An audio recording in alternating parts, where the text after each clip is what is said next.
Hello, traders. Today is Wednesday, July 16th, and this is my analysis for the Euro Yen, and I'm on the 1 hour time frame.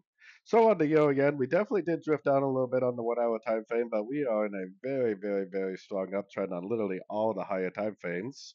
We are at a Fibonacci right now, at Fibonacci level right now on the daily, so that could be an area of resistance. Could definitely cause a pullback.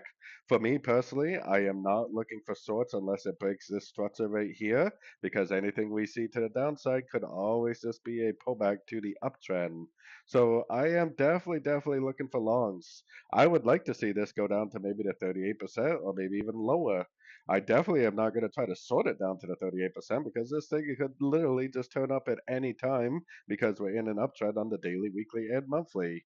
So for me personally, I'm waiting for either a nice three-way pullback in order to go long, or I would be looking for an exit to a trade that I potentially was already into the long side. So, anyways, don't forget to check out my free Discord group linked down here in the corner. Take a look at my website, fxpipcollector.com. And as always, thank you for watching and happy trading.